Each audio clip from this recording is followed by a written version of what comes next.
Fala pessoal, tudo bom?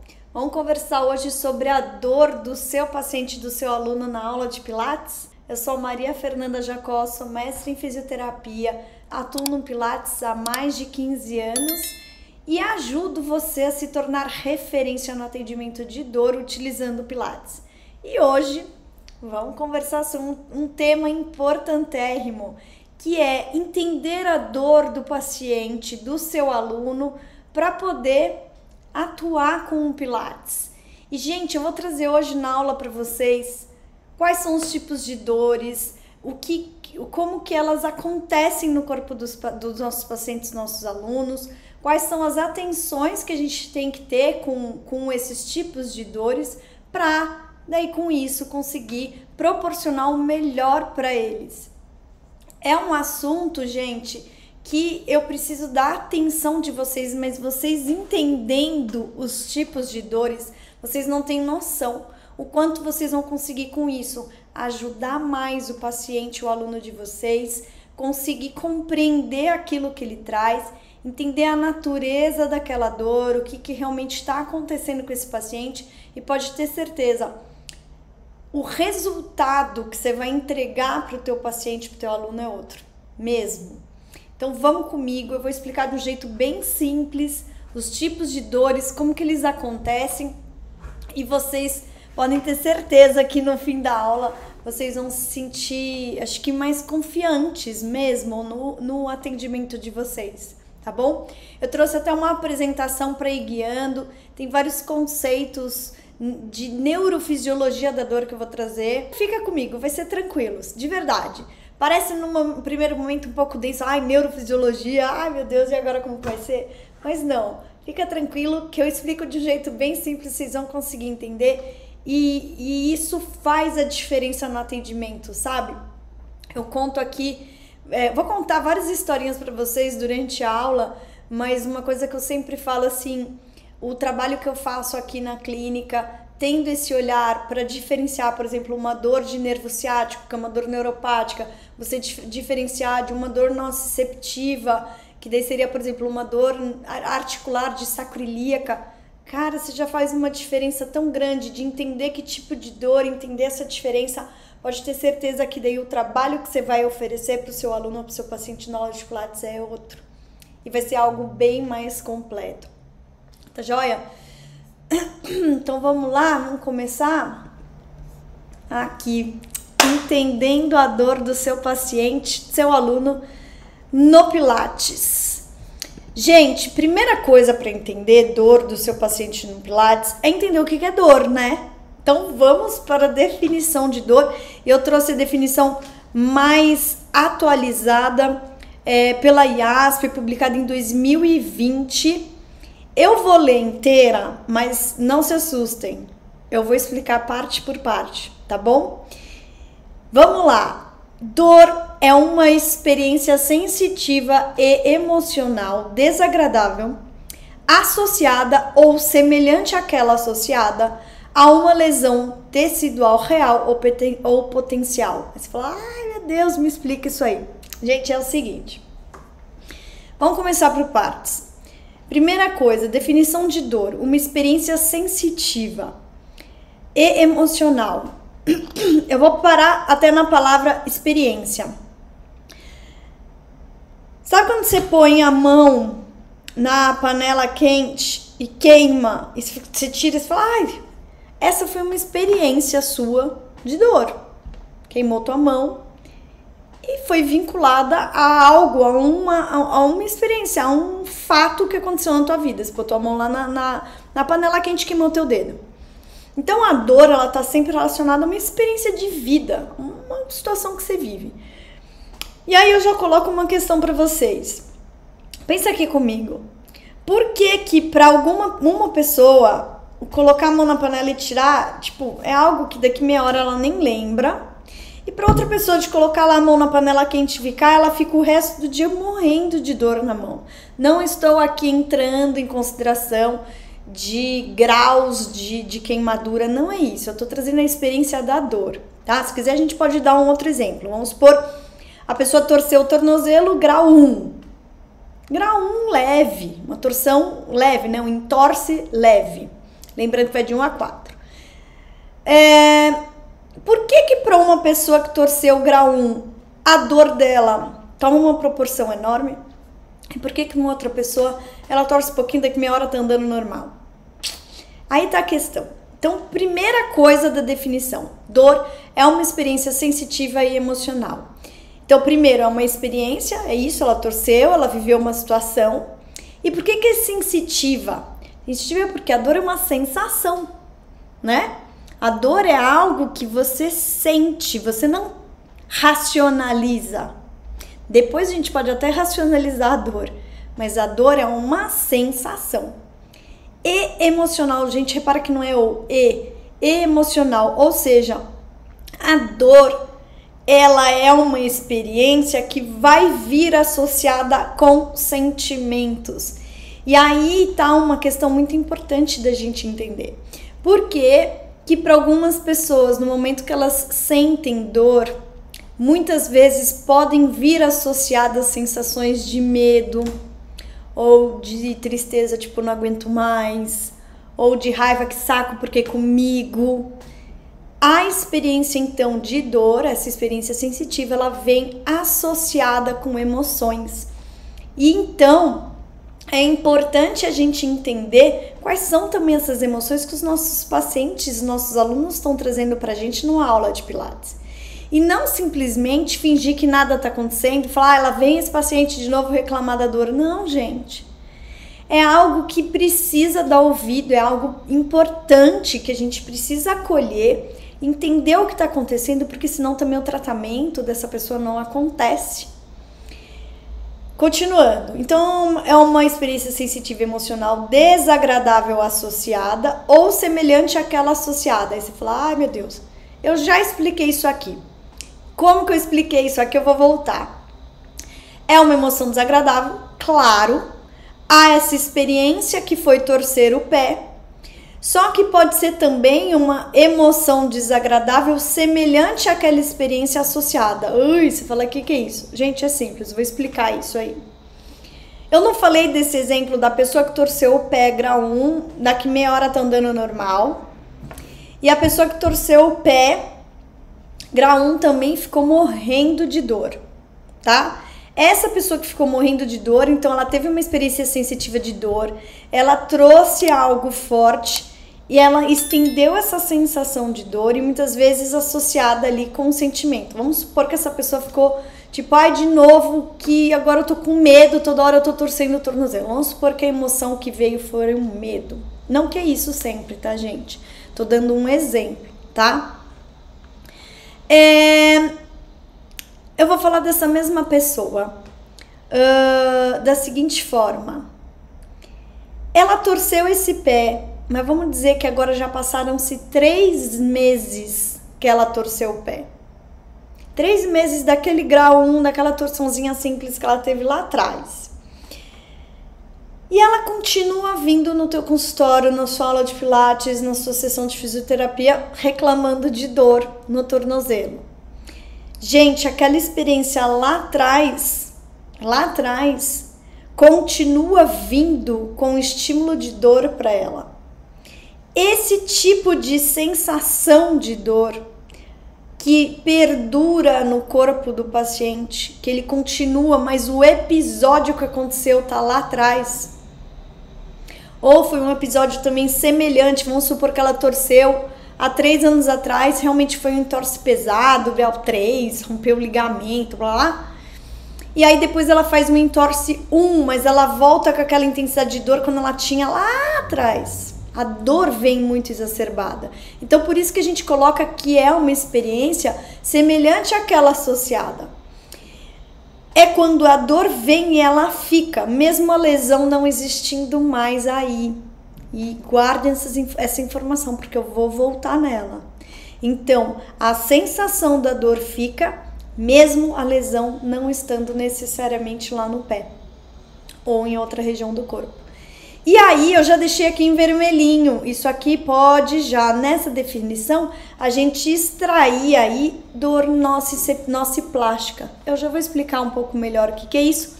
mas seria essa dor que fica na pessoa e perdura por mais de 3 meses. A gente já considerando aí uma dor crônica.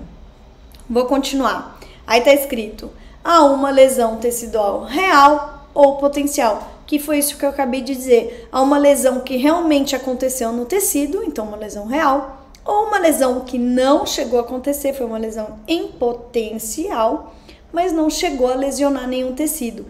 E disso a gente pode daí trazer os outros 2 tipos de dor, a dor nociceptiva e a dor neuropática. Então, num primeiro momento, nessa definição, a gente já extrai daí 3 tipos de dores, tá? A dor nociceptiva, a dor neuropática e a dor nociplástica. E a gente vai ficar aqui hoje nessa aula explicando o que é essa dor, como que é a fisiopatologia, né? A neurociência da dor em volta desses conceitos, para vocês entenderem os pacientes e os alunos de vocês que chegam com essas dores pra gente nas nossas aulas de Pilates, tá joia? Continuando, um primeiro conceito que eu acho que é importante da gente entender é o tempo da dor. Quanto tempo o nosso paciente está com essa dor, tá se queixando dessa dor. Então, a gente precisa perguntar quantas semanas, quantos dias, que dia que começou essa dor. Porque daí eu consigo ver se essa dor ela é aguda, que a gente considera com menos de 12 semanas, ou se essa dor é crônica, se essa pessoa ela já está com dor há mais de 12 semanas se queixando dessa mesma dor. E a nossa abordagem ela é bem diferente nesses 2 tipos de dor, a aguda e crônica. Por quê? Porque a aguda, 80% dos casos de dores agudas, a gente consegue uma resolução muito rápido pela própria história da história natural da doença, né? Que é isso? Sabe quando a gente pega a gripe e a gente não precisa tomar nada?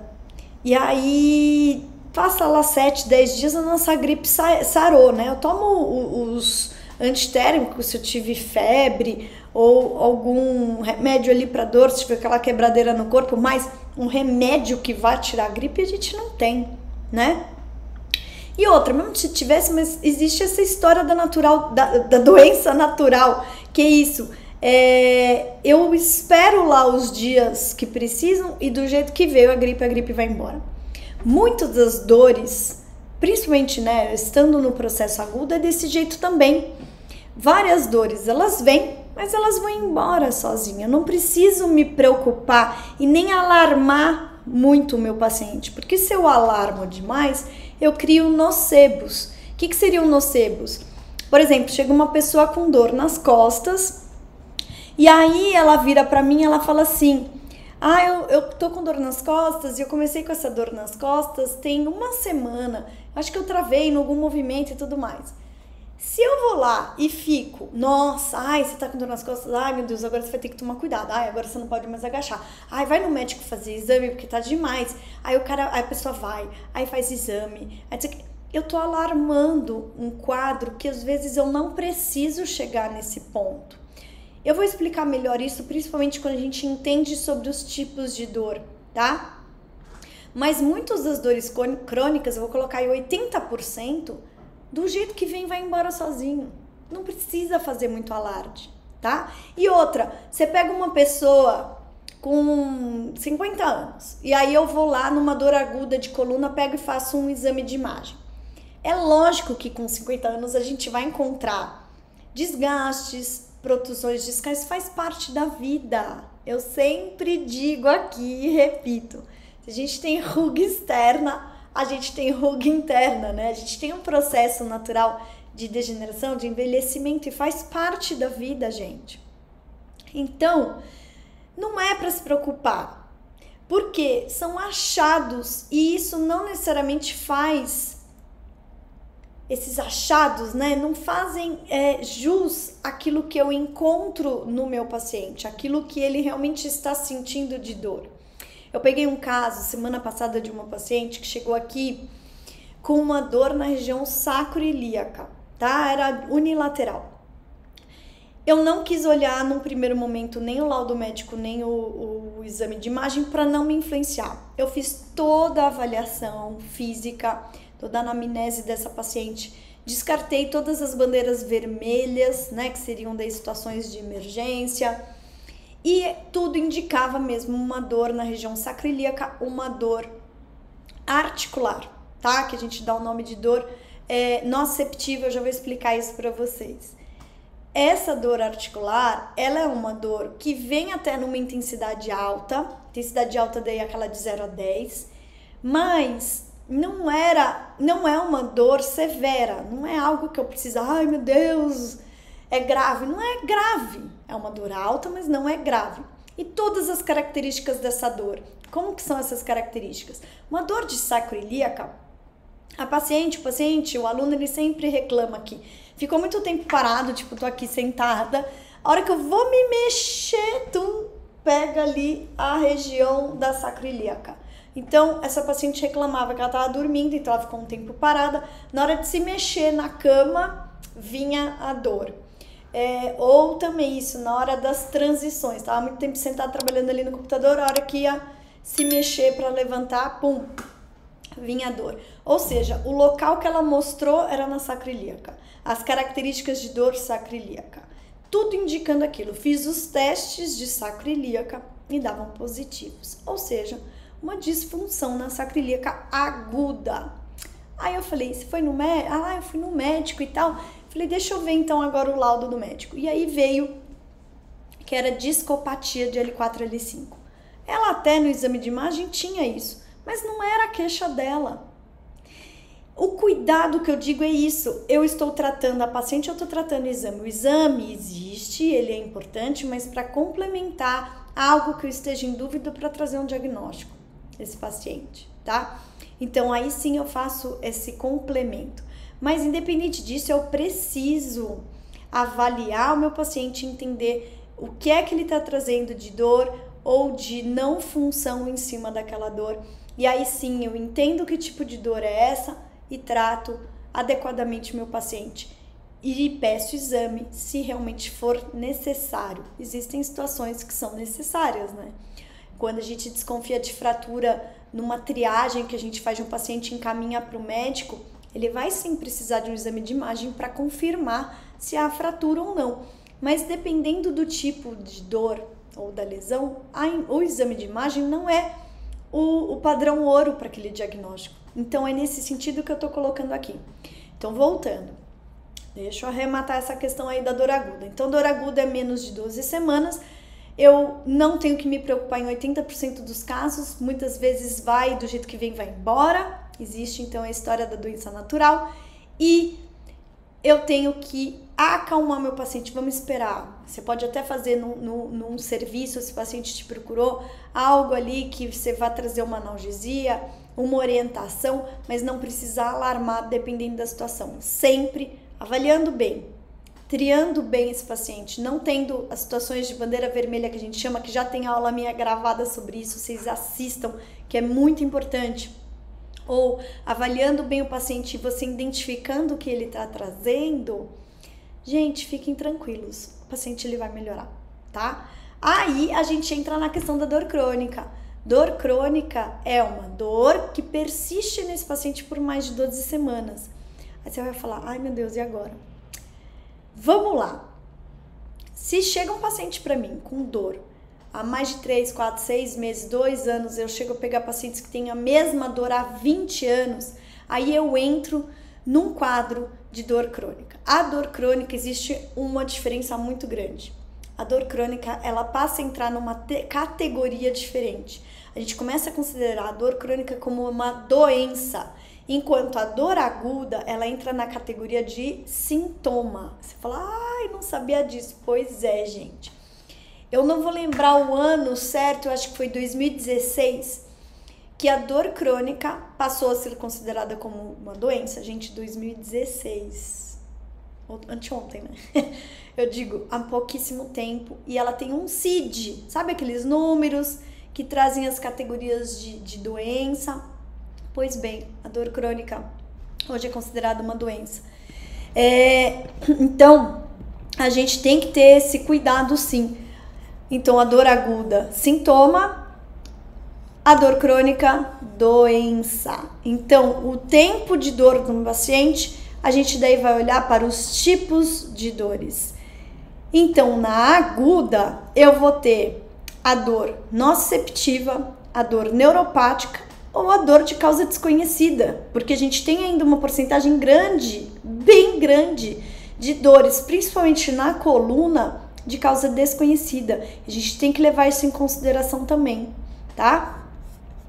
E dores crônicas são consideradas já doenças nos nossos pacientes. E a gente vai conversar bastante sobre isso hoje, tá? Onde essas dores crônicas podem ser dos tipos, né, dos fundos nociceptiva, neuropática, nociplástica, guardem esse nome, e também de causa desconhecida, tá bom? E aí, gente, vamos definir cada uma delas segundo a neurofisiologia da dor. Eu trouxe também um artigo super recente, publicado na PEN em 2022, ano passado, trazendo as definições de dores, principalmente nas questões crônicas. A dor nociceptiva, então, essa definição ela vai valer tanto para dor aguda quanto crônica, tá? Mas a dor crônica é o lugar que a gente vai ter que ter um cuidado maior, porque eu acabei de dizer que na dor aguda a coisa às vezes se resolve sozinha, não foi isso que eu comentei? Já a dor crônica, eu vou ter que ter uma atenção maior, porque aquela dor se instalou e não tá saindo mais do meu paciente, eu preciso entender o que tá acontecendo com ele, tá? Eu não falei aqui ainda, mas eu acho que é importante. É muito importante a gente também pescar, captar, quando tem pacientes que estão no agudo, mas ele tem um pezinho no crônico. O que é isso? Ele tem uma grande chance de cronificar. Se eu identifico uma situação como essa, no meu consultório, no meu estúdio de Pilates, eu tenho a responsabilidade e o papel de perceber isso e tratar o mais rápido possível, tá certo? Nós fisioterapeutas temos um papel muito importante nessa atuação, tá bom? Então, eu não preciso alarmar, mas eu percebi que esse paciente tá entrando com o pé ali para cronificar, preciso puxar de volta, tá? Eu gastei mais de metade da minha sessão com aquela paciente com dor sacroiliaca que eu contei agora para vocês. Ela chegou tão preocupada com o diagnóstico médico, ela falava assim, mas eu não tenho hérnia de disco? Ele falou que tá vindo de uma hérnia de disco. Eu falei, calma, a senhora não tem uma hérnia de disco.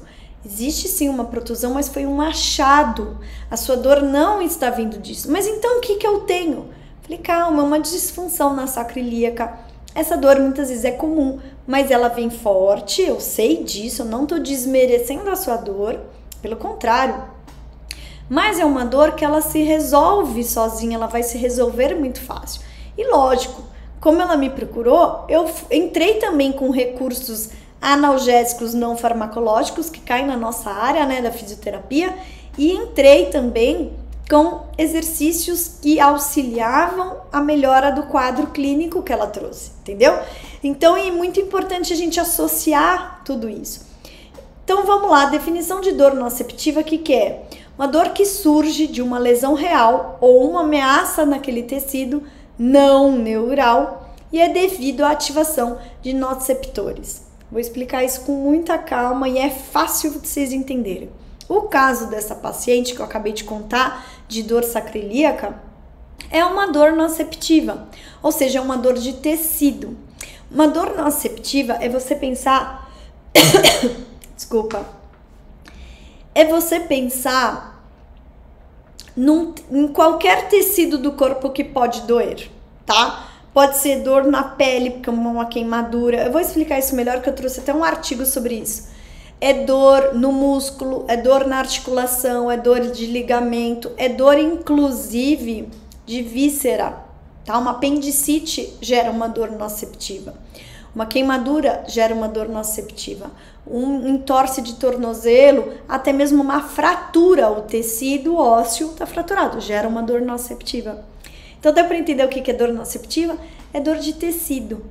Só que o tecido não neural, como está escrito aqui. Ou seja, todos os tecidos menos nervo. Entrou na parte neural, aí vai ser uma outra dor, que eu já vou falar agora em seguida, tá bom? Então, dor nociceptiva é dor de tecido. Pode ser tanto uma lesão real, então realmente eu queimei e vi lá, tá uma bolha grau 2, grau 3 de queimadura e gerou uma dor. Uma fratura mesmo, fiz o exame, vi mesmo, fraturou e eu tô ali com uma dor, é tudo dor nociceptiva, porque realmente aconteceu uma lesão. Mas pode ser também uma ameaça ao tecido. O que é isso? Sabe quando você tá andando à noite para beber um copo d'água, tá tudo apagado assim, aí seu filho larga uma pecinha do brinquedo dele no chão? Aí você vai lá e pisa e dói pra caramba, que você quer, mas você olha o teu pé, furou, rasgou, machucou? Não, mas foi uma dor absurda. Essa dor é nociceptiva, mas houve uma ameaça ao tecido, mas não rasgou, não furou, não tá sangrando, nada disso, entendeu? Então, essas ameaças ao tecido daí, pele, músculo, uma batida, enfim, ela também gera uma dor nociceptiva. Por quê? Porque houve ativação dos nociceptores, que são os nossos receptores. E a gente já vai conversar um pouco mais sobre isso. Eu vou aprofundar bem essa aula, viu, gente? Para vocês realmente saírem daqui entendendo dor, tá? Então, isso é uma dor nociceptiva. Essa paciente, no caso, dor na região sacroiliaca é uma dor nociceptiva. No caso, aí você vai me perguntar, mas tem uma lesão real ou uma ameaça? Às vezes uma ameaça, porque a gente mal, no exame não aparecia nenhum sinal inflamatório, nada, e a gente também vai conversar que a dor nociceptiva, ela não precisa necessariamente estar acompanhada de sinais inflamatórios, tá? Então, eu preciso tranquilizar essa paciente, e o que eu tava contando, que eu vou voltar eu gastei mais de meia hora na sessão com essa paciente, explicando para ela que ela não tem nada grave, que ela vai sarar, que ela vai melhorar, que a vida vai voltar ao normal, que ela vai continuar treinando e tudo mais. E ficar tranquila mesmo, porque é nesse sentido, quando eu passo essa tranquilidade para o paciente, a gente tem essa responsabilidade como profissional da área da saúde, como um grande atuador em dor, né? Todos os profissionais que atuam em dor, porque quando eu tranquilizo ela, a chance de cronificar é menos. Vocês concordam comigo que é menos? Agora, se eu viro para ela e falar, nossa, o que você tem é muito grave, nossa, pelo amor de Deus, o que você tem, você nunca mais vai conseguir agachar, ela vai sair aqui do consultório, da clínica, do estúdio de Pilates chorando. E não é por aí, né? Eu preciso tranquilizar essa minha paciente. Não, o que eu falo de novo, eu tenho que ter sempre essa importância dentro de mim, de vocês, de triar o paciente e encontrar. Existem situações de emergência? Encaminhe para o médico, encaminhe para o profissional adequado que vai tratar isso. Não tendo, a maioria das situações não são, eu tenho que tratar dessa forma, tá? Eu tenho que passar sim essa tranquilidade para eles. Dor neuropática, então agora vocês já estão começando a sacar, né? É a dor daí de nervo, dor causada por uma lesão ou doença do sistema nervoso somatosensorial. A famosa dor no nervo ciático é uma dor neuropática, tá? Dor por herpes zoster, né? Um herpes zoster causando algo no nervo. Essas dores, elas podem ser tanto centrais quanto periféricas, eu trouxe um artigo sobre isso, eu vou mostrar para vocês, dando vários exemplos de dores neuropáticas, tá certo? E a dor nociplástica, também conhecida como algopática ou nocipática, mas hoje mesmo ela é bem conhecida como dor nociplástica, ela entra na categoria sim de dor crônica, tá bom? Quando eu mostrei lá no slide anterior, a dor nociplástica, ela não entra na categoria de dor aguda, tá? Não entra. A dor nociplástica, ela só entra na categoria de dor crônica. Por quê? A dor nociplástica é uma dor crônica E eu vou explicar agora uma coisa muito importante, prestem atenção. A dor nociplástica, ela pode ser primária ou secundária. Você fala, ai meu Deus, o que é isso? A dor nociplástica primária é, não necessariamente eu achei uma causa primária e a pessoa começou com dor. Por exemplo, fibromialgia, todo mundo conhece. A fibromialgia é uma dor nociplástica primária. Vou dar agora um exemplo de dor nociplástica secundária e vocês vão entender onde eu tô querendo chegar. Eu vou contar o caso de uma paciente minha. Ela fez uma cirurgia de câncer na tireoide. Esse câncer recidivou. Ela teve que fazer um esvaziamento dos gânglios. Houve muita manipulação na região aqui do plexo braquial da paciente. Ela saiu dessa segunda cirurgia com uma dor neuropática, tá certo? Então, a dor primária dela é a dor neuropática, ok? Só que essa dor perdurou, tá? Aí já há mais de 3 anos, essa paciente com dor, tá? Ela chegou pra mim, então, com uma dor neuropática e uma dor nociplástica. Como assim? Pois é, a dor neuropática em função da cirurgia desencadeou uma dor crônica, ou seja, desencadeou uma dor nociplástica. Então, a dor nociplástica dela é secundária. O que é isso? Secundária à dor neuropática. Então, ela tem sim 2 tipos de dor. Ela tem uma dor crônica, que é a dor nociplástica, são sinônimos. Secundária é uma dor neuropática, tá certo? Então, eu vou ter que tratar essas 2 dores. Eu vou ter que ter um olhar para o que é essa dor neuropática, mas sem esquecer de toda uma complexidade que é a dor nociplástica, e eu tenho que tratar isso também. Vou explicar melhor para vocês, fiquem tranquilos. Eu sei que é muito conteúdo, mas isso, gente, é muito importante. Acho que a hora que vocês vão se familiarizando com isso, escutando, reescutando. Eu me lembro que quando eu comecei a estudar a dor, gente, eu li e reli às vezes 3, 4, 5 vezes para ir absorvendo esses conteúdos. São informações novas, gente, eu tô trazendo evidências recentes. Eu acho que esses conceitos, eles estão vindo, que é ótimo para a gente ajudar o nosso paciente, para a gente tratar o nosso paciente. Mas é isso, são informações que a gente precisa ir aos poucos estudando para ter cada vez mais conhecimento e entendimento para poder ajudá-los, sabe? Isso muda tudo no teu atendimento, na sua aula, naquilo que você propõe para o seu aluno, para o seu paciente. No momento que você vem com essa bagagem, é outro atendimento e outro resultado que você traz para ele, de verdade. Vamos ler aqui.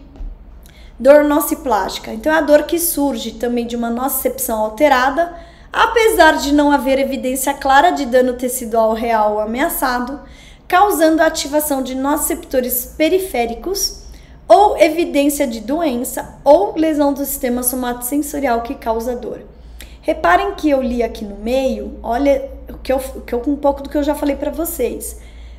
Não há evidência clara de dano tecidual real ou ameaçado. Aí você vai falar, nem o ameaçado, nem o ameaçado. O que é isso? A gente começa a observar na ciência que a dor, quem gera a dor é o cérebro.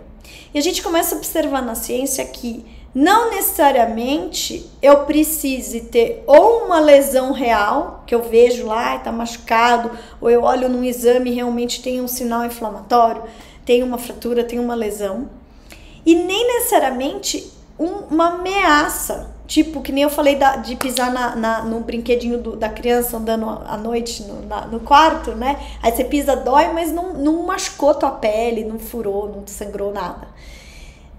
Nem mesmo isso, nem mesmo uma ameaça tecidual. Aí você fala, como assim? Pois bem, a gente já viu que, por exemplo, a categoria de fibromialgia, enxaqueca também entra nisso. O cérebro manda informação de dor para o corpo, sem nem necessariamente ter dano tecidual ou ameaça de dano tecidual. É isso, é dessa forma que a gente começa a olhar para a dor nociplástica, tá certo? Então, principalmente a dor nociplástica primária, ela tem essa questão. A dor nociplástica secundária, como eu dei o exemplo da dor neuropática, muitas vezes eu tinha a lesão lá atrás, ela que desencadeou tudo e a pessoa entrou na dor crônica, mas olha o que pode acontecer também.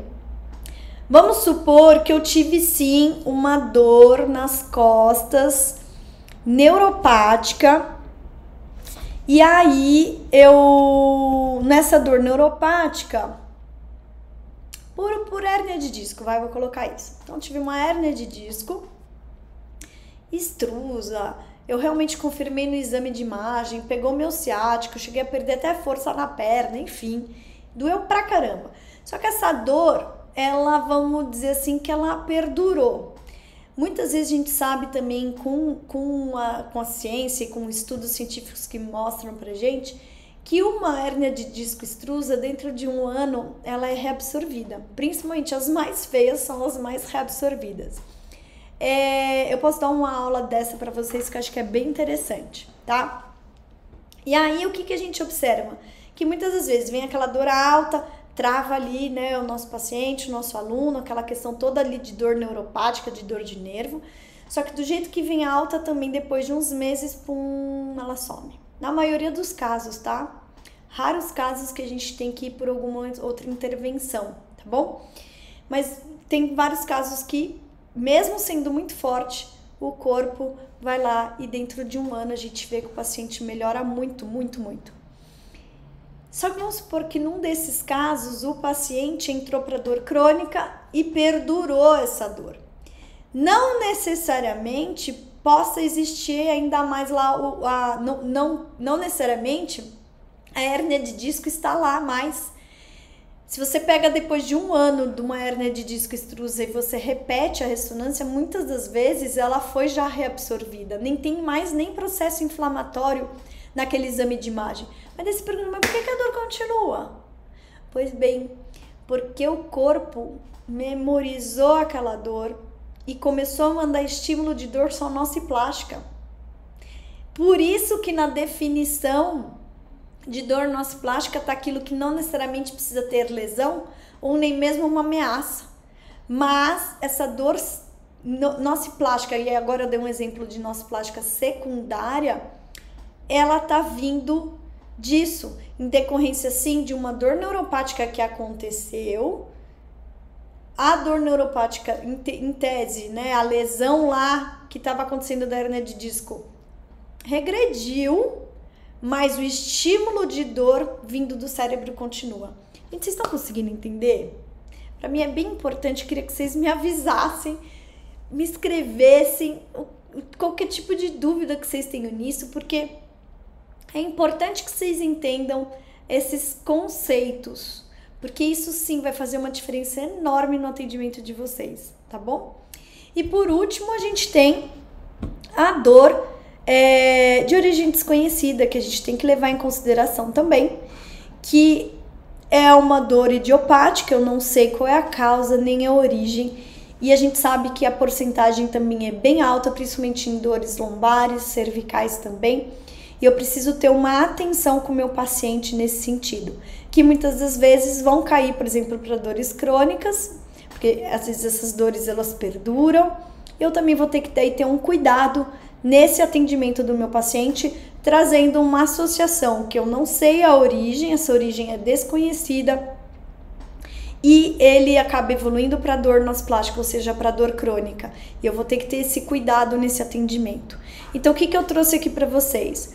O paciente ele pode ter um ou mais tipos de dores. Na dor aguda, vou até voltar, vamos voltar. Aqui.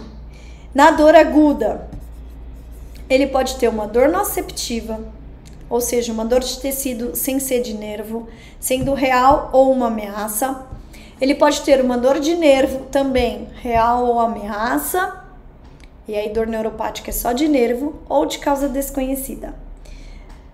Somente lá na crônica que a gente tem, acrescentando aqui a dor nociplástica, que é a dor crônica em si, e ela pode ser primária ou secundária.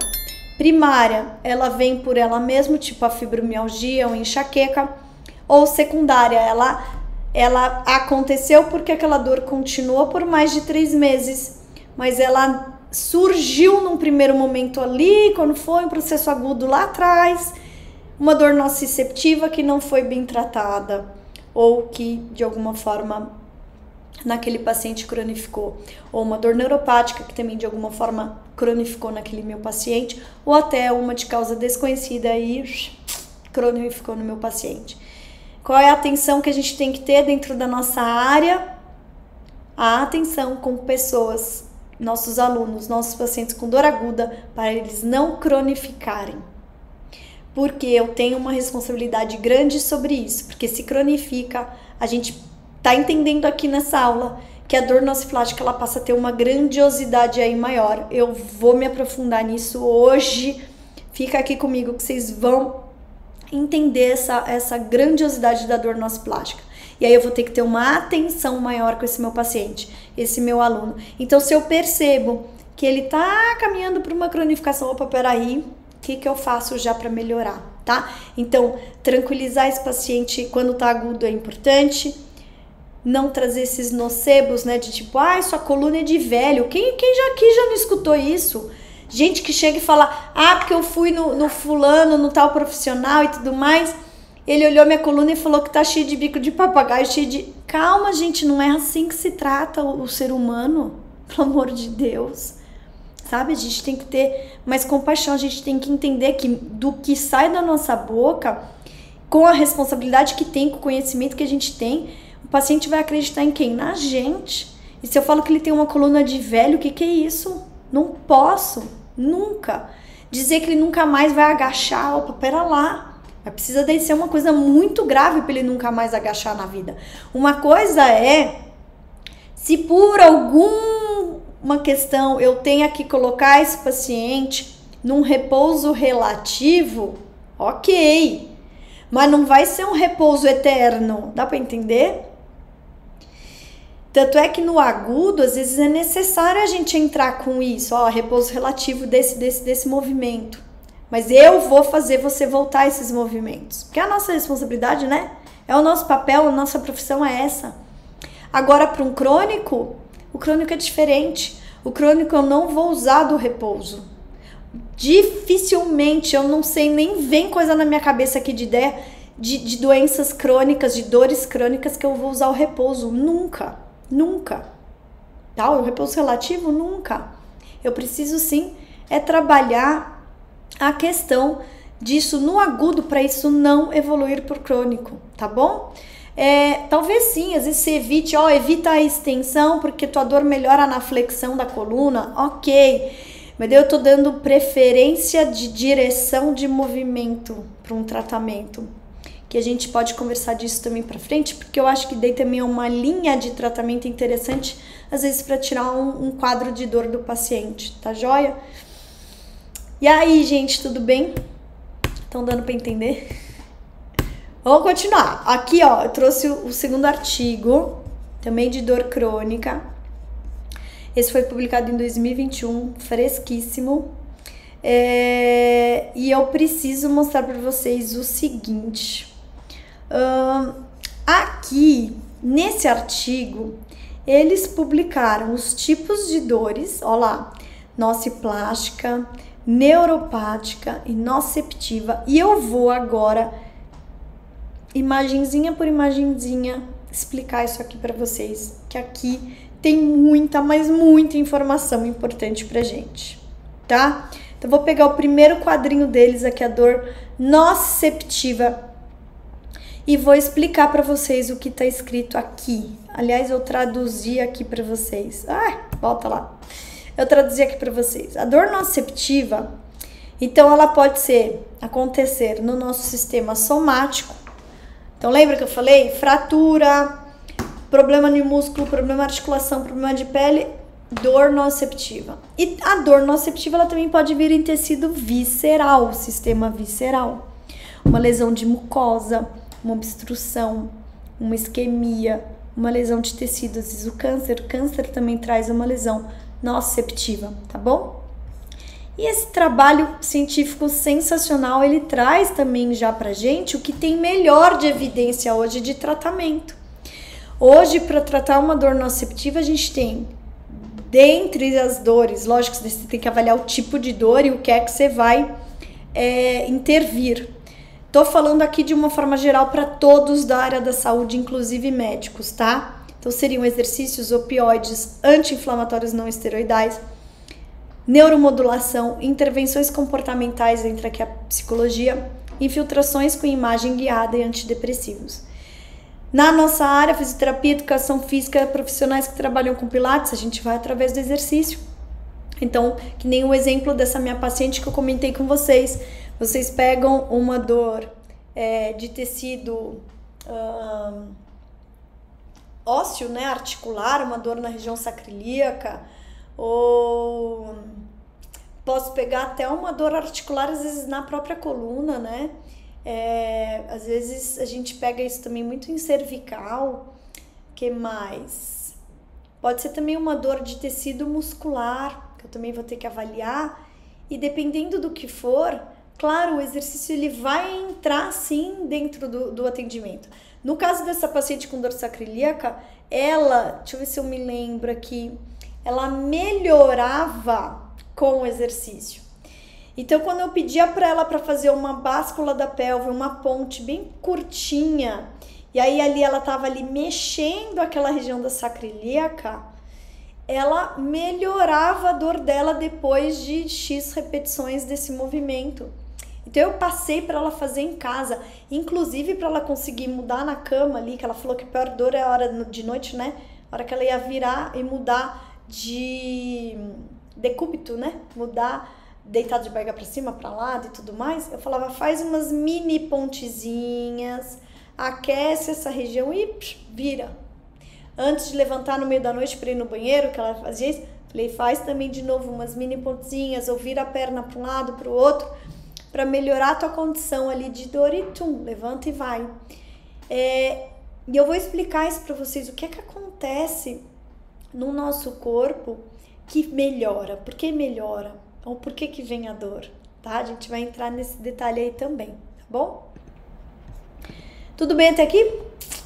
Ah, tá aqui, ó, já trouxe um outro artigo, 2010, explicando um pouco mais da neurociência da dor, tá? A gente pega aqui o seguinte, então aqui eu tô falando aqui de dor nociceptiva, então vamos lá. Eu tenho os meus receptores na pele, concordam? Aqui tá até escrito, tem receptores que vão pegar estímulos de calor, estímulos de frio, estímulos intensos mecânicos de força, até estímulos irritativos químicos, né? Tipo, cai um produto químico na tua pele, a gente tem receptores que informam o nosso corpo. Tá quente, tá frio, tira a mão daí, enfim, então estão me beliscando e tudo mais.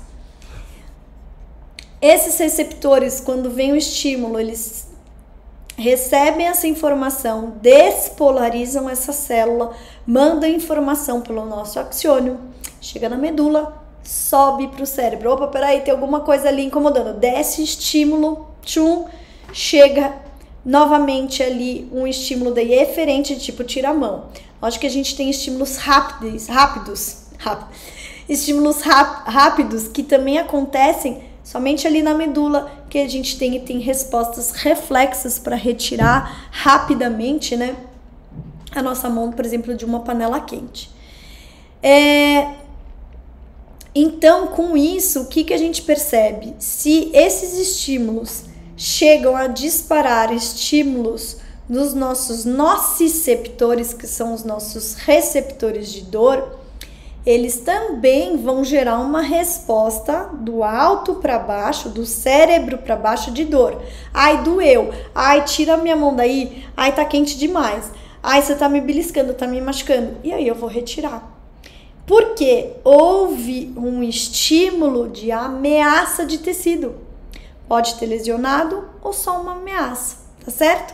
Foi quente demais, mas quantas vezes a gente põe a mão no quente e não necessariamente faz bolha, não necessariamente queima, mas eu senti dor lá na hora, né? E existe também alguns tipos de lesão que vão daí gerar uma resposta, além da dor, uma resposta inflamatória também.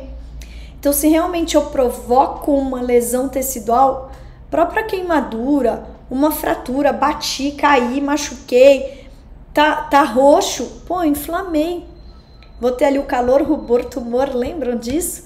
E aí eu vou ter uma resposta inflamatória naquela região, tá? Trazendo substâncias para aquela região para reparar o tecido, para reparar um tecido que foi lesionado, tá certo?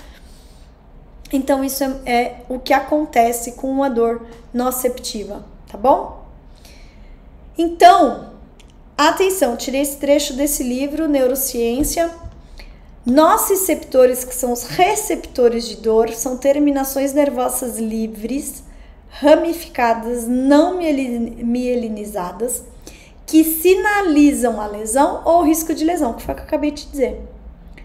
A ativação desses nociceptores, eles podem levar à experiência de dor. Tipo, porque eu ativo esse nociceptor, mas depende do que o cérebro vai me mandar como resposta. Tá certo? Porque se o cérebro decide não mandar resposta de dor, eu não vou sentir dor. Você vai falar, ai, como assim? Pensa no lutador de MMA, de Muay Thai, que tá lá, no campeonato final, na última luta dele, pra ganhar um cinturão. Puto, o cara tá na febre, ele treinou anos pra aquilo. E aí vai lá, ele toma um chute e nesse chute que ele tomou, ele fratura a perna dele. Quantas vezes a gente já não viu isso na TV, vídeo que chega pra gente? E ele não sente dor. Vai cair a ficha que caiu e fraturou a perna, que os outros param, o juiz para a luta e tudo mais. Aí ele olha e fala, meu Deus, minha perna fraturou. Por quê? Os nociceptores com certeza foram ativados, eles levaram isso, mas a experiência consciente de dor que vem do cérebro desceu ou não? Claro que não, o cara queria terminar a luta. Se você tá fugindo de um leão, se você tá num risco de vida elevado, você pode estar com a fratura que for, meu filho, você vai sair daquele lugar pegando fogo, daquele risco que você tá fugindo de um leão, o que seja. Você vai sentir dor depois, o cérebro, por sobrevivência, ele decide, não é hora de doer, é hora de eu sair daqui com vida. Então a experiência de dor, ela vem do sistema nervoso central, tá bom? E essa é uma outra informação que eu quero que vocês guardem para sempre. Isso são informações novas que são muito importantes, que a gente precisa começar a mudar, não só da forma como a gente atende o nosso aluno, o nosso paciente, mas da forma também como a sociedade e a população. Os nossos pacientes chegam com essa informação pra gente. Vocês já repararam que tem vários pacientes que chegam pra gente e falam assim, ah, tá inflamado. Não, tá doendo porque deve estar inflamado. Gente, não necessariamente. Tudo antigamente a gente achava inflamação. Hoje em dia a gente sabe que não é mais assim. Não é tudo inflamado. Eu tenho que avaliar, eu tenho que entender da onde está vindo essa dor. Que tipo de dor é essa? Será que foi só uma ameaça? Ou simplesmente o cérebro está mandando, o sistema nervoso central não está conseguindo modular todo esse sistema e está mandando informação de dor. Nós vamos falar mais disso, tá bom? Então, é importante esclarecer que nocicepção e dor não são a mesma coisa. Ou seja, o nociceptor, o receptor, recebeu um estímulo ali, mandou, mas se o cérebro decide não mandar dor, não vai ter dor. Mas se o nociceptor também às vezes nem manda estímulo nenhum, mas o cérebro mandou estímulo de dor, o paciente vai sentir dor. É isso aí, gente. Vamos entender mais? Vamos lá. Então a dor, eu volto aí um pouco, né, de definição. É uma sensação. Lembra que a gente trouxe lá no início? É uma experiência sensitiva e emocional. Por que é sensitiva? Porque a dor é uma sensação, é uma percepção. E eu posso percebê-la de várias formas. Eu posso percebê-la como uma irritação, uma inflamação, uma fisgada, uma ardência, latejando. Ah, é meio quente, essa dor é meio fria. Não é assim que as pessoas contam pra gente de dor? Então, essa qualidade da dor, ela também vai ser importante para entender o que a pessoa está sentindo. E isso vai ser importante também depois para frente nos nossos diagnósticos, tá? Fisioterapêuticos, da gente qualificar essa dor também, tá bom? Que mais aqui que eu não falei? Então, os danos teciduais, eles podem resultar, né, de estímulo mecânico forte, temperatura. Aí eu tô colocando que sim, quando existe uma lesão real, a lesão real, ela veio sim de algo externo, né, um estímulo mecânico, digo, um trauma, uma batida, uma temperatura extrema, ou uma privação de oxigênio naquele tecido e gera dor. Uma exposição a algum agente químico, cai um produto químico lá e aí aquilo gera dor também, tá bom? Vamos lá. A dor, então, ela pode ser agonizante, mesmo sem atividade dos nossos receptores. Eu já expliquei isso aqui para vocês. Mais do que qualquer outro tipo de sistema sensorial, as qualidades cognitivas da nossa percepção podem ser controladas internamente pelo próprio encéfalo. De novo, trazendo que é o sistema nervoso central que manda estímulo de dor pra gente. Se vocês lembrarem só disso da aula de hoje, eu já tô feliz da vida. Porque isso muda conceitos. Gente, eu não tive isso na faculdade. Eu me formei há 21 anos atrás. Eu não tive isso. Isso a gente tá trazendo conceitos super novos. Vocês estão vendo as datas dos artigos que eu tô trazendo pra vocês. Agora, pausa aí, ó. Atenção aqui que eu vou explicar uma coisa muito importante e que me ajudou demais quando eu entendi isso nos meus atendimentos dos meus pacientes, dos meus alunos aqui em aula de Pilates. Eu não falei para vocês que, então, a dor ela vem ou de uma lesão real ou uma lesão em potencial. Vamos supor que eu comece a dar aula aqui para vocês sentada toda torta, porque eu quero, e vou só para explicar. E aí eu tô assim, e aí eu resolvo também colocar a mão aqui assim, torto para dar aula. Aí dali a pouco, tô com a mão aqui assim, começa a doer aqui, né? Aí você fala, ai caramba, tá doendo, ai tô dando aula pra vocês, toda torta, ai, senta direito, começou a doer minhas costas, isso aqui. O que aconteceu? Vou explicar essa figurinha agora pra vocês. As células, os nossos receptores dessa região, ou que seja da coluna onde eu estava sentada, depois de um tempo que eu fico nessa posição, os receptores dessa região falam, ai, mexe aí, não tá legal. Mexe aí esse punho aí que você tá com peso muito em cima.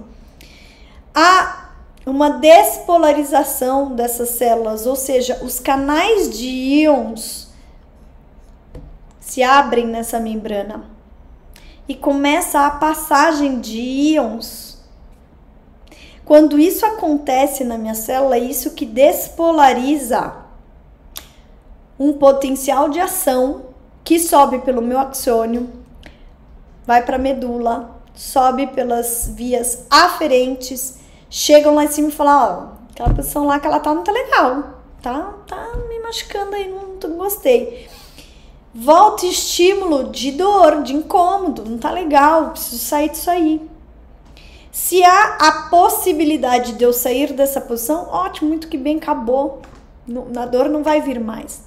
Mas tem casos que, se eu fico muito tempo numa mesma posição, essa dor ela pode continuar. Opa, eu falei uma coisa aí bem importante, vocês entenderam isso? Se eu fico muito tempo numa mesma posição, eu posso também gerar um estímulo de dor. Significa que eu tenho lesão aqui ou aqui, que eu estava sentada torta? Claro que não. Mas se eu fico já 2 horas sentada numa mesma posição ou com a perna cruzada em cima de uma mesma perna ali, cara, acho que uma hora que tá cansado. Eu tenho que levantar, eu preciso me mexer, preciso fazer uma posição nova com o meu corpo. Para quê? Para circular, para essa célula não deixar mais essa membrana aberta, passando a esses íons, esse canal de íon aberto e despolarizando essa célula, despolarizando os meus axônios, mandando estímulo nociceptor, né, que foi disparado, e mandando estímulo aí de uma real ameaça e voltando uma sensação de dor. Então, o que é importante aqui? A postura, ela precisa ser mudada de tempos em tempos. A cada hora mexe um pouquinho, se mexe, muda a tua posição. Não significa que você tem dor na coluna, desculpa, você tem lesão na coluna, não. É a importância de você estar sempre mudando de posição. Eu não sei se vocês conhecem a frase clássica que diz, né, que não existe a melhor postura, né? A melhor postura é a próxima que você coloca o seu corpo. Ou seja, sempre forneça uma posição nova para o seu corpo. E ele vai estar sempre livre de dor. É isso que é importante, tá certo? Vamos lá. Aqui eu tô explicando, é um trecho do livro que explica daí um pouco mais do porquê que essas dores vêm através dessa ativação dos canais de íons, tá? Às vezes não é nem nociceptor, às vezes até por receptores mecanosensíveis, tem essa despolarização da célula e tem um disparo de potencial de ação que vai. E se as células estão danificadas no local da lesão, aí sim pode ter a liberação de algumas outras substâncias no local, tá? Como, por exemplo, a proteases, que são enzimas que digerem proteínas, e aí vai ter também uma liberação nessa região de ATP e potássio. Vamos dar um exemplo disso. Um paciente com sequela de AVC e tem uma espacidade importante e ele mantém, por causa da espacidade, essa posição, certo? Aqui, num padrão neurológico. Concorda comigo que ele tem dificuldade de ir para uma posição neutra pela espacidade que ele tem? E essa posição, que é frequente na vida dele, que ele tem dificuldade de vencer essa espacidade, pode gerar essa ativação desses canais de íons, despolarizando a célula, tendo disparo de potencial de ação e gerando dor. Então, por que é importante também eu tratar nos meus pacientes, os nossos pacientes de neurológicos, que tem uma sequela, que tem ali uma questão da espacidade, essa abertura de mão, trazendo uma mobilidade maior para essa região? Porque eu consigo com isso também melhorar o que está acontecendo naquela região, né? Melhorar a condição desses canais, dessas membranas, não mais ativando esses canais de íons, né? Então isso é muito importante porque não é essa dor que essa pessoa tem é uma dor nociceptiva, não é uma dor neuropática. Porque a espacidade, ela não gera uma dor neuropática. Ela gera uma dor nociceptiva em função de determinadas regiões que vão ficando rígidas. E eu vou além. Vou trazer uma outra questão aqui bem importante. Sabem quando a gente pega uma pessoa que chega aqui pra gente e fala assim: eu já tive tanta crise na lombar, na coluna, que me ensinaram que eu não posso mais dobrar a coluna, que eu tenho que descer agachadinho assim, toda retinha com o joelho e voltar. Gente, uma pessoa que chega assim pra mim, ela mostra que ela não usa essa coluna, que ela tá o tempo todo com essa coluna rígida, porque falaram pra ela que ela nunca mais pode dobrar a coluna, porque se ela dobrar a coluna, a dor dela vem. Olha aqui. Eu não acabei de dizer que uma articulação, quando fica muito tempo rígida, muito tempo numa mesma posição, ou quando a gente fica muito tempo numa posição, isso gera dor? Isso altera esses canais de íons e tem essas despolarizações e esses potenciais de ação de dor, que depois desce esse estímulo de dor. Imagina você pegar um paciente que nunca mais quer dobrar a coluna.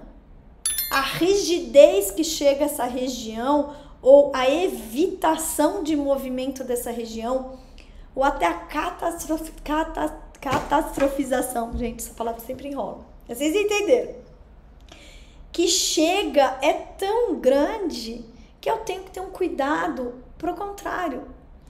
Tudo bem, gente, vamos devagarinho mexer. Eu vou muito delicadamente com as pessoas que chegam com essas evitações de movimento, tá? Porque é uma crença dela tão grande que ela não pode mexer aquela região, e às vezes ela ainda não me conhece, eu preciso ganhar um vínculo, uma confiança, né, desse atendimento, E tem pacientes, tem alunos meus que daí eu vou colocando para fazer os exercícios de Pilates, e a gente sabe no Pilates que tem muita flexão de coluna, muito movimento, né, de dobra, faz os rolamentos, né, o rolamento do em pé, tem o rolamento do sentado pro deitado, contrário, enfim. E aí depois, no fim da aula, eu mostro, olha quanto rolamento que você fez, você viu que sua coluna dobrou, voltou e tá tudo bem, você saindo bem da aula, ou às vezes eu nem falo na primeira aula, eu vou falar depois nas próximas. E a pessoa, ela vai se vendo conseguir fazer aquilo. Gente, aquilo é um ganho que não é só físico. Quando você consegue fazer isso, você tira padrões, você tira essas evitações, você tira esses medos, essas rigidezes que é de crença, que foi colocada, isso é nocebo, tá? Que foi colocado na pessoa, que ela nunca mais poderia dobrar a coluna dela. E muitas vezes é isso que está gerando a dor nociceptiva nela, tá certo? Nossa, ficar claro isso também da aula, eu tô feliz da vida, porque vocês não têm noção o que é comum isso, o que aparece de paciente pra gente com isso, né?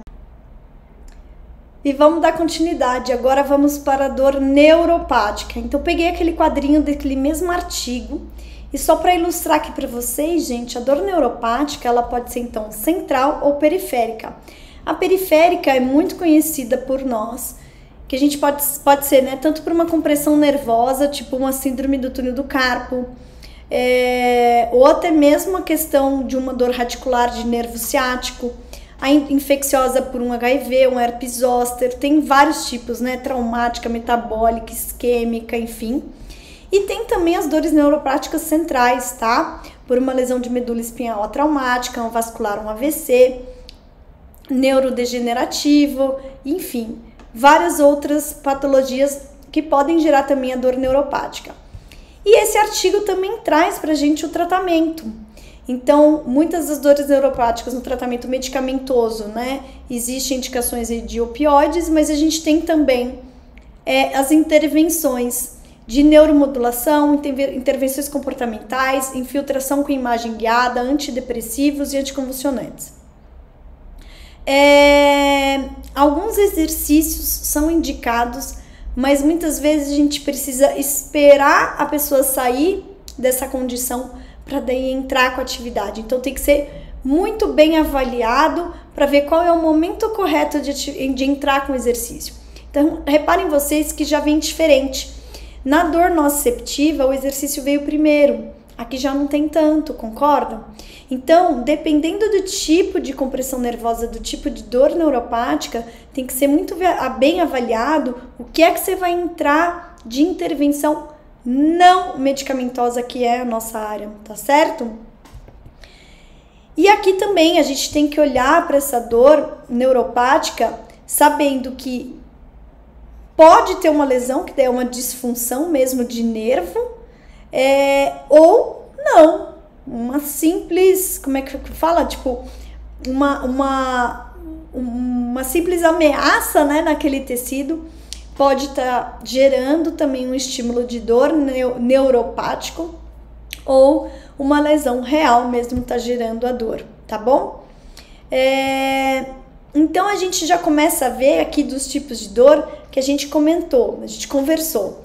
Um período bem longo aqui da nossa aula, né, da dor nociceptiva. E agora a questão da dor neuropática. A dor nociceptiva a gente trouxe questões de alterações às vezes químicas inflamatórias, ou seja, quando tem esses fatores inflamatórios associados. A química não inflamatória, às vezes só existe liberação de ATP na região, liberação de protease ou de outras substâncias, às vezes uma falta de oxigênio local, entrada no metabolismo anaeróbico, a liberação de ácido lático pode gerar uma dor química não inflamatória, e é não inflamatória. E a gente falou muito da dor nociceptiva na parte mecânica, né? Uma posição que você fica que pode gerar dor, tá certo? E a dor neuropática, daí a gente tem esses dois tipos, a periférica e a central, e a gente também precisa entender a dor. A dor neuropática, eu vou dar uma pausa aqui, que ela é bem importante de eu falar um ponto. A dor neuropática, gente, ela tá sempre associada com determinadas qualidades que o paciente, o aluno traz pra gente. Eles vão falar que é uma dor que queima, arde, formiga, adormece ou pinica. Pode ter alguma alteração também de temperatura, tá certo? esses sinais que o paciente traz ajudam também a gente para fazer a avaliação. E um outro ponto é muito importante a gente entender o trajeto daquele nervo, tá? Então, por exemplo, dermátomo, e fazer uma avaliação desse dermátomo para eu entender se há uma relação, caso essa compressão seja radicular, eu entender qual é o trajeto que aquele nervo faz, para eu entender aonde está a dor desse paciente. E eu preciso também com isso fazer testes sensitivos para entender se a dor do meu paciente realmente é neuropática, tá certo? Testes neurodinâmicos também vão ser importantes, mas deixe isso para uma próxima aula que eu trago para vocês quais são esses melhores testes para a gente avaliar uma dor neuropática, tá certo? Enfim, tá acabando. Aguenta aí, gente. Dor nociplástica. Trouxe aqui também um quadradinho daquele artigo para mostrar para vocês que algumas dores nociplásticas a gente tem causas no sentido de a gente sabe hoje identificar como uma dor crônica nociplástica, como a fibromialgia, como a síndrome do intestino irritável, como até algumas dores de disfunção de ATM, por exemplo. E a gente sabe também hoje na ciência, na neurociência da dor, que essa nocicepção está alterada. Existe uma sensibilização periférica às vezes alterada ou uma sensibilização central alterada. E pode existir também uma diminuição da inibição descendente da dor ou uma ativação do sistema imunológico. Olha quanta coisa nova está trazendo aqui. E aí, para isso, eu vou depois trazer para vocês uma outra aula bem mais profunda só sobre dor nociplástica, porque aqui, gente, eu acho que é uma das grandes atuações que a gente tem. E hoje a gente tem evidência científica que o Pilates é um recurso que tem evidência científica para tratamento de dor lombar crônica. Então, quando a gente associa uma técnica que a gente utiliza, né, uma ferramenta como o Pilates que a gente utiliza para tratar uma dor nociplástica de um paciente nosso com dor lombar, ele é incrível, né? A gente vai ter um trabalho, um ganho e uma aplicabilidade desse resultado muito importante para o nosso paciente, tá certo? E a gente vê nesse artigo trazendo que exercício é um tratamento bem indicado para esse tipo de dor, como também intervenções comportamentais, antidepressivos e anticonvulsionantes, tá certo? Então, resumindo, a gente tem esses 4 tipos de dor no nosso paciente. A dor nociceptiva, que a gente conversou bastante, a dor neuropática, que são essas dores de nervos, a dor nociplástica, que é a dor crônica, que já é considerada uma doença, podendo ser primária ou secundária. Primária, como a gente colocou, uma dor, por exemplo, vindo de uma fibromialgia, de uma enxaqueca, ou a dor secundária, que ela surgiu primeiro de uma dor nociceptiva ou neuropática, perdurou nesse meu paciente e aí traz em decorrência a dor nociplástica, essa dor ela cronifica. E também a de origem desconhecida, que a gente também tem que levar em consideração na nossa avaliação. Tudo bem? Eu fico aqui à disposição para vocês, qualquer tipo de dúvida, orientação, o que vocês precisarem. Obrigada, gente, até a próxima!